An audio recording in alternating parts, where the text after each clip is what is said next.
Halo guys, kabar kalian gimana hari ini? Semoga dalam kondisi baik-baik saja ya. Kali ini admin akan melanjutkan alur cerita Renegade Immortal. Jika kalian lupa dengan episode sebelumnya, bisa cek di kolom playlist ya. Atau silahkan klik aja link alternatifnya yang telah admin sediakan di bagian atas kanan layar. Baiklah, tanpa berlama-lama lagi di opening, inilah alur cerita kelanjutannya. Setelah kemarin Wang Lin dihampiri oleh leluhur ketiga klan peninggalan Immortal karena dia ada di sekte Hidden Corps pula, di momen itu sih Wang Lin mulai sadar nih kalau sosok jiwa perempuan yang dia temui di alam dewa perang dulu tuh sebagian jiwanya leluhur ketiga klan peninggalan Immortal. Makanya leluhur tersebut tertarik banget saat pertama kali melihat Wang Lin, mengingat ada serpihan jiwa hukum konsepsi miliknya itu berada dalam tubuhnya Wang Lin.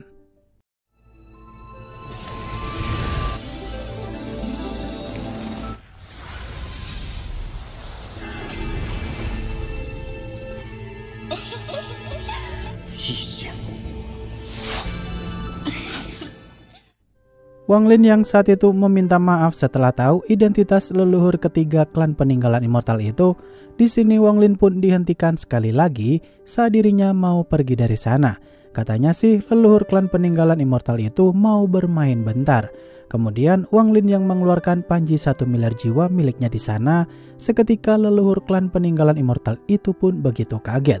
Mengapa Wang Lin juga tahu kalau dia sedang memulihkan diri di tempat tersebut.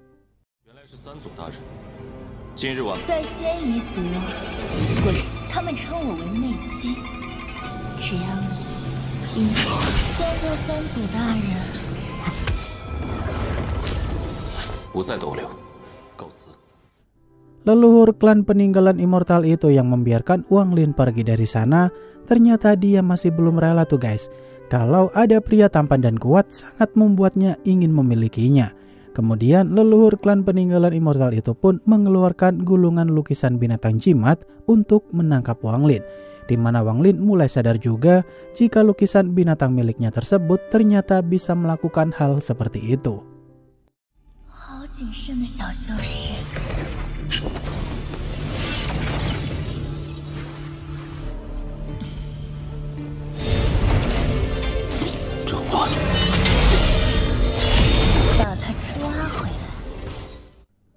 Wang Lin yang mengeluarkan lukisan binatang jimat di sana untuk melawan binatang jimat musuh. Di sini leluhur klan peninggalan Immortal saat itu benar-benar kaget banget karena lukisan binatang jimat milik Wang Lin berisikan jiwa leluhur klan peninggalan Immortal lainnya yang saat itu sih terbilang cukup kuat. Setelah Wang Lin pergi, leluhur klan peninggalan Immortal itu pun makin penasaran banget dengan sosok Wang Lin.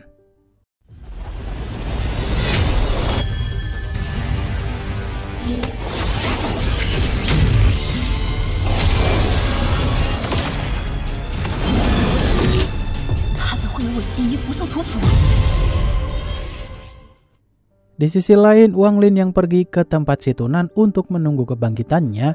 Di sini Situnan pun berhasil menyatukan roh primordialnya tersebut kepada tubuh bocah iblis sebelumnya.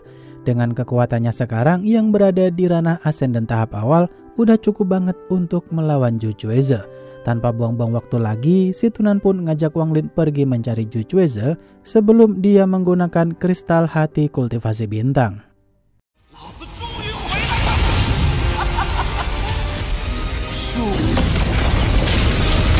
眼下便是帮你从修行之，但在这小小朱雀星上，一条子虽没完全恢复修为。司徒前辈。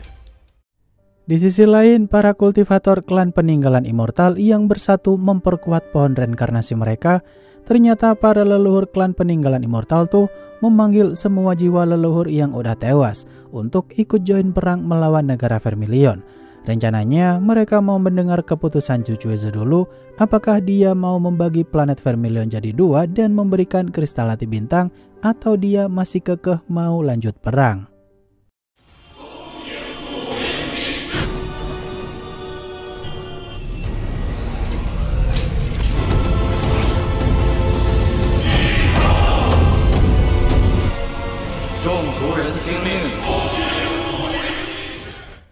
Para leluhur klan peninggalan Immortal yang memimpin pasukan tersebut menuju benua Vermilion. Jujueze pun benar-benar gak habis pikir nih guys, karena mereka datang dari 4 sudut setiap arah untuk mengepung Jujueze. Saat itu Jujueze yang berpesan kepada Liu Mei dan Qian Feng semoga mereka bisa bertahan di ujian hidup dan mati tersebut. Karena satu persatu para leluhur klan peninggalan immortal mulai berdatangan di sana.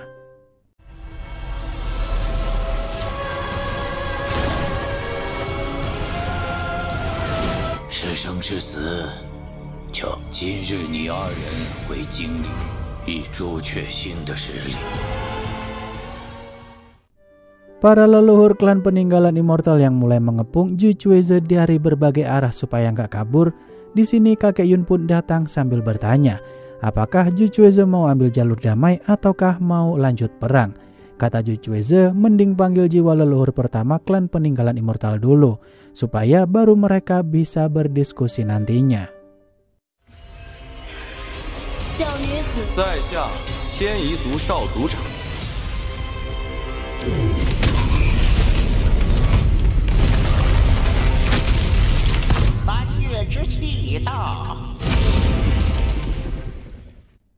Jujueze yang saat itu bertanya kepada kakek Yun mereka memberikan jaminan apakah kalau mereka menepati janji setelah dapat hati kultivasi bintang.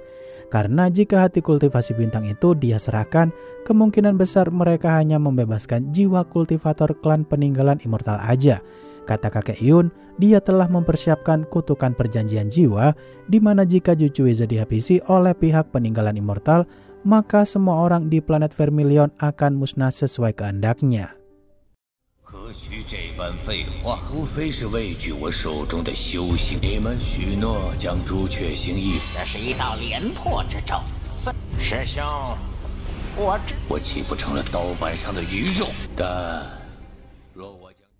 Kakek Yun yang berusaha meyakinkan Jujueze kalau metode tersebut tidak akan merugikan Jujueze sama sekali. Di sini Jujueze berkata, jika kakek Yun dari dulu tuh selalu aja bikin dirinya muak. Padahal dulu mereka adalah satu seperguruan. Kemudian leluhur kelima klan peninggalan immortal yang ngata-ngatain Jujueze kelamaan mikir, dia pun dihabisi oleh Jujueze dalam sekejap mata dengan serangan formasi Vermilion.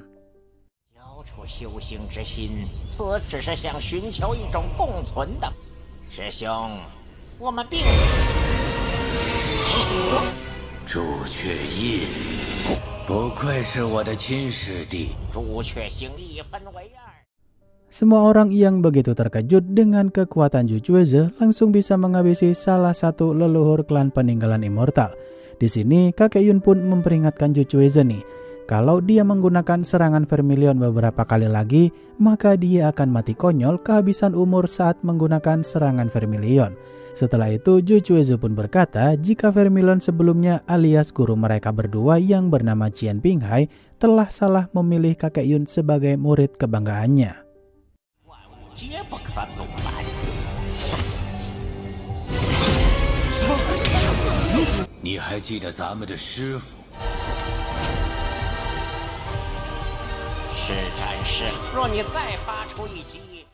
Jujueze yang bercerita jika dulu guru mereka sebagai Vermilion Seputu harusnya tak pilih kasih, di mana Qian Pinghai selalu bersikap baik kepada kakek Yun seolah-olah dia adalah murid kebanggaannya. Namun setelah kepergian kakek Yun, gurunya pun mulai mewariskan formasi Vermilion kepada Jujueze. Namun sayangnya formasi tersebut mengkonsumsi umur si pemakainya. Seolah-olah semua ini udah diatur agar kakek Yun akan menggantikan tempat Jujueze jadi Vermilion berikutnya.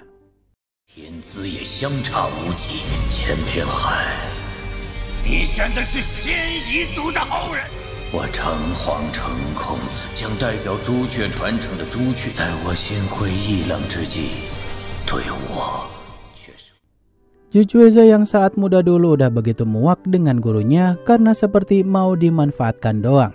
Setelah itu dia pun menjebak sang guru hingga akhirnya dia tewas, di mana Jujueze menjual jasad gurunya tersebut kepada pihak sekte Hidden Corps dan menjalin kerjasama pula. Kata Jujueze dia nggak terima banget kalau kakek Yun menjadi Vermilion berikutnya. Makanya dia akan bertindak sangat nekat supaya dirinya jadi Vermilion generasi terakhir.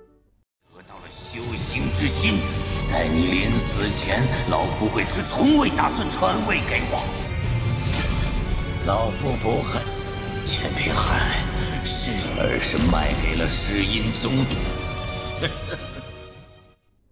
Zhuchueze yang saat itu mengeluarkan hati kultivasi bintang sambil berkata jika dia akan melakukan suatu permainan hidup dan mati, yang mana Zhuchueze membuat semua orang di planet Vermilion sana harus berlomba-lomba mengambil sebagian jiwa mereka di makam Vermilion kalau mereka tak mau mati sia-sia. Tentu aja Wang Lin yang belum sampai di ranah Ascendant pun terkena kutukan tersebut, dan pada akhirnya Wang Lin juga harus pergi ke makam Vermilion. 这主，我要与你做。老夫的所有没有取到冥魂之人，你要干什么？前一族就和主角。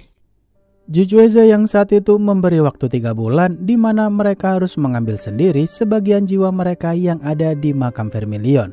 Saat itu semua orang pun berbondong-bondong pergi ke makam Vermilion nih guys. Sedangkan si Tunan marah banget kalau Zhuchueze berani-beraninya mau menghancurkan planetnya sendiri. Di momen ini kakek Yun yang tak ada pilihan lain pun dia sepakat dengan leluhur pertama klan peninggalan Immortal. Kalau mau tidak mau mereka harus ikut permainannya Zhuchueze. 朱雀木一开，所以你疯了，你疯了！当初若不开战，我们该如何？只有拿到冥魂，才能活下来。 Kakek Yun yang saat itu nyuruh semua kultivator klan peninggalan Immortal yang belum mencapai ranah Ascendant untuk segera pergi ke makam Vermilion. Di sini Zhuchueze pun benar-benar seneng banget tuh, karena akhirnya dia bisa membalikkan keadaan walau dirinya harus tewas juga nantinya. Saat Zhuchueze nyuruh Chen Feng dan Liu Mei untuk pergi ke makam Vermilion, terlihat jika Chen Feng sempat ngedumel kalau aki-aki satu ini tuh bikin ulah mulu. 一切小心行事，我让所有9夜以下疯子自己去死还不够。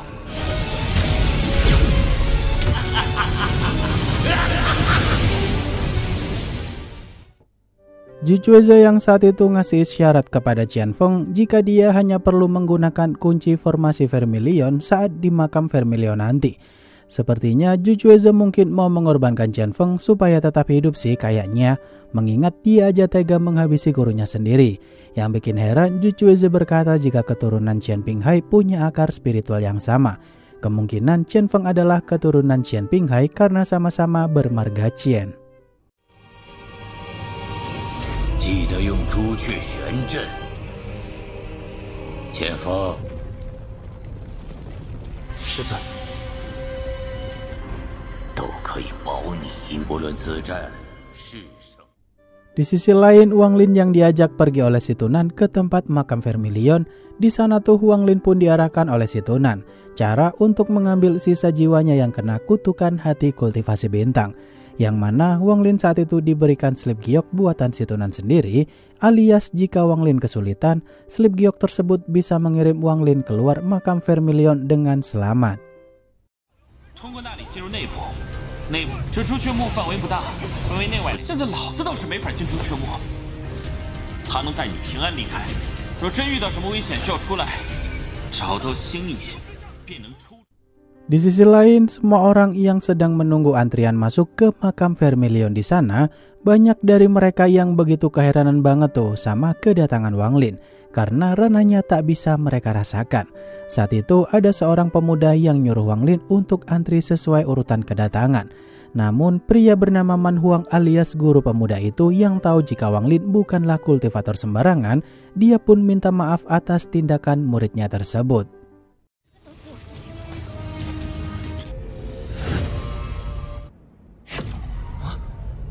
这朱雀木扩张的也太慢了。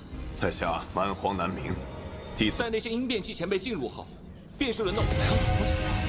只不过这个人不太好惹。 Man Huang yang ngasih tahu muridnya jika ranah Wang Lin harusnya di tingkat perubahan jiwa, sontak pemuda itu pun auto kaget. Karena mereka yang masih di ranah formasi jiwa ke bawah tak bisa merasakan akar spiritual kultivator manusia.